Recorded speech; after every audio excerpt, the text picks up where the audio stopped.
Bonjour à tous. Et si on se disait que l'ennui, ce truc qu'on essaye tous d'éviter, c'était en fait une sorte de super pouvoir caché, surtout aujourd'hui dans notre monde hyper connecté. C'est exactement ce qu'on va explorer ensemble. On connaît tous ce son, ce ping. Chaque vibration, c'est comme une petite transaction. On échange une miette de notre concentration contre un fragment d'info. C'est devenu le bruit de fond de notre vie, un bombardement constant qui veut notre attention. Et face à ça, quel est notre réflexe ? Le scroll. C'est quasi automatique. Dès qu'on sent le moindre petit vide, on se plonge dans ce fil d'actualité infini, une occupation permanente qui, au final, nous empêche peut-être de nous connecter à nous-mêmes. Mais voilà, cette stimulation constante, elle a un prix. Un coût pour notre cerveau. Et on va voir tout de suite de quoi il s'agit.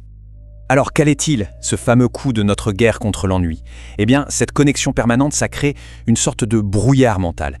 Les scientifiques ont même un nom pour ça, un nom qui décrit parfaitement les faits. Pensez-y, chaque fois qu'on passe d'un email à une notification, d'un article à un message, notre cerveau paie une sorte de taxe. Il laisse derrière lui ce qu'on appelle un résidu d'attention. Et c'est ce résidu qui vient hacher menu notre concentration. Mais alors, que se passe-t-il quand, par miracle, on trouve un moment de calme ? Souvent, on s'ennuie. Sauf que ce sentiment, ce n'est pas juste du vide, non, c'est un signal, et un signal plutôt complexe. Prenez l'histoire de cette patiente, Rachel, partagée par sa thérapeute. Pour elle, l'ennui c'était carrément une sensation de mort. Mais ce n'était pas du vide, c'était en fait un bouclier, un mécanisme de défense de son subconscient contre une douleur émotionnelle passée, beaucoup trop forte. Son cas nous montre que l'ennui peut être un masque. La prochaine fois que l'ennui se pointe, au lieu de sauter sur son téléphone, pourquoi ne pas juste faire une pause et se demander « Tiens, qu'est-ce qu'il essaie de me dire là ? C'est un besoin de stimulation ou c'est une défense contre une émotion un peu trop difficile ?» L'ennui, c'est un messager et ça vaut vraiment le coup de tendre l'oreille. Bon, et ce qui est fascinant, c'est ce qui se passe là-haut dans notre cerveau, quand on accepte enfin de ne rien faire. En gros, notre cerveau a deux modes principaux qui sont souvent en compétition. D'un côté, il y a l'acteur, le réseau qui se concentre sur une tâche précise. Et de l'autre, il y a le rêveur, ce fameux réseau du mode par défaut qui s'allume quand on laisse notre esprit vagabonder. Alors comment est-ce que ces deux-là cohabitent ? C'est là qu'un troisième réseau entre en jeu. On pourrait l'appeler l'aiguillère. C'est lui qui gère le trafic, qui bascule notre attention entre le rêveur, celui qui a les idées, et l'acteur, celui qui les met en pratique. La vraie créativité, au fond, elle ne vient pas de l'un ou de l'autre, mais de la fluidité de cette danse entre les deux. Et cette idée que rien faire est en fait essentielle pour notre esprit, elle n'a rien de nouveau. C'est une sagesse très ancienne qu'on a juste un peu oubliée. Et si on retournait complètement notre façon de voir les choses ? Notre culture considère les temps morts comme un bug, une perte de temps qu'il faut absolument combler. Mais si c'était, en réalité, une fonctionnalité essentielle de notre système d'exploration mentale. Les anciens Romains, eux, ils avaient un mot pour ça, otium.